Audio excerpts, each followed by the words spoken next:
Elhamd suresi tefsiri 5. ayette ağırlık. Bismillahirrahmanirrahim.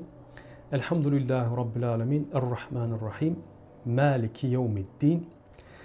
İyyâke na'budu ve iyyâke nesta'in. Dinece sana kulluk ediyaz ve dine senden yardım soruyaz. Berde iyyâke sözünün na'budu'dan ön gelmesi. Yani Arapçada asliyetinde başta işlik, ondan son eye gelmeli. Ve berde ilk eye geliyor, dine men sana kulluk ediyen. Ondan son işlik geliyor, biz sana kulluk ediyaz deyip geliyor. O tarzda dine birlik derler, biz deyip aydiya.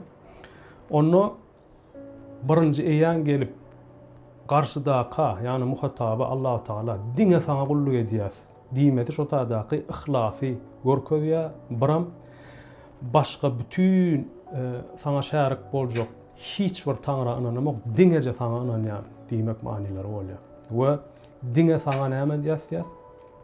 Diňe sana kulluk edýär. İyyâke na'budu, diňe sana kulluk edýär. Bärdäki a'budu däle na'budu bolmasynyň manysy näme? Yani a'budu bolsa birlik bolýar, men kulluk etýän bolýar. Emma nun harpy gelen üçin biz kulluk etýäs diýip aýdýar. Biz kullukda o taýdaky biz kim bolýar? O taýdaky biz belki 3 tane cemaata işaret edip bilýär. Mysal üçin işaret tefsirlerde. Mysal üçin mesçitde ya da niyde okuyan bolsam şu taýdaky cemaat biz bolýar. Ya şu taýdaky şäherdäki bütün mescitlerdäki cemaata musulmanlara näme olaram bize girýär. Çünkü şo wagtda hemmeki şo bir wagtda şo söz aýdýarlar. Onu hemmemiz diýär, näme sana kulluk etýär. Ondan soň bütün zerrelerimiz yani insanyň bütün zerreleri Allah'a kulluk edýär. Yani her bir zerreni Allah-u Teala bir zada kulluk etmek üçin yaradypdyr. Mysal üçin gözümüzü bize kulluk etmek üçin yaradýar. Yani görmek üçin. Kulağımızı yine bize kulluk etmek üçin emredýär Allah-u Teala. Onu göze gör, kulağı eşit, dile dat ya da gurlu deyip emredýän kim? Allah-u Teala. Emri yerine getirmek bolsa kulluk bolýar. Yani emri yerine getirmek kulluk bolýar. Onu bütün zerrelerimiz näme? Allah-u Teala şu emrini yerine getirýärler. Onu bizim bilen bilelikde gözümüz, kulağımız, gaşymyz, ayağımız, elimiz, dırnağımız, barmağımız, hemme zadymyz näme diýär? Allah'ım şu sen diýen emrine sana kulluk edýär. Sen şu emrin bilen biz şu hyzmatymy yerine getirýäs diýip aýdýar.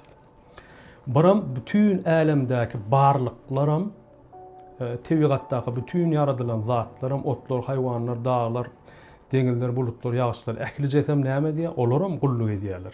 Näme kulluk edýärler? Allah-u Teala'nın emrine bor diýärler. Yani Allah-u Teala'nın emrine çes berýärler hemmesi. Mysal üçin Allah-u Teala dağa gazyk bolup durdy ya, ol bolýar diýär. Buluda ýagyş ýagdyr diýär, ol ýene bolýar diýär. Oto çık diýär, o howana araslara diýär, bolýar diýär. Agaja yapraklara o kömür turşu galar alyp kislorod çykar diýär, olaram bolýar diýip deme diýär. Agaçlar alma ağacına miwe wer diýär, miwe berýär, bolýar diýip şu Allah'ın emrini yerine getirýär. Onu Allah'ın emrini yerine getirmek näme bolýar? Kulluk bolýar. Onu şu bütün alemdäki barlyklarym näme diýär? Allah'ım biziň bilen bilelikde na'budu. Allah'ım sana kulluk edýär. Ýanky onu bütün alemdäki barlyklar, bütün musulmanlar we biziň bütün zerrelerimiz, hücrelerimiz, gözümüz, kulağımız, saçımız, ähli jesem näme Allah'ın emrini yerine getirýär. Şu bir şo taýda na'budu, Allah'ım sana kulluk edýär diýär. Ondan soň iyyâke nesta'in. Ve senden yardım soraýas diýip aýdýar arkasyndan. Allah'ım şu kullukları yerine getirmek üçin bize sağlık ber. Senden yardım soraýas. Allah'ım şu kulluğu yerine getirmek üçin bize iman ber. Senden yardım soraýas. Allah'ım şu kullukları hakik hamd şükür yerine getirmek üçin bize hamd ve şükür etmege, yani içimizde minnetdarlyk duýgusyny ber. Senden yardım soraýas diýär. Biz şonu diýişimiz ýaly, ýene biziň zerrelerimiz hem näme diýerler? Öz dilleri bilen, öz lisan-ı hallary bilen, hal dilleri bilen Allah'ım o bana eşitdiýän ýöne eşitme duýgusyny berdiýä gulak, gözem şoňalak, o gaşam şoňalak, garnam şoňalak, ayagam şoňalak. Diýmek, olaram kömek soraýarlar. Bu bütün älemdäki barlyklaram näme?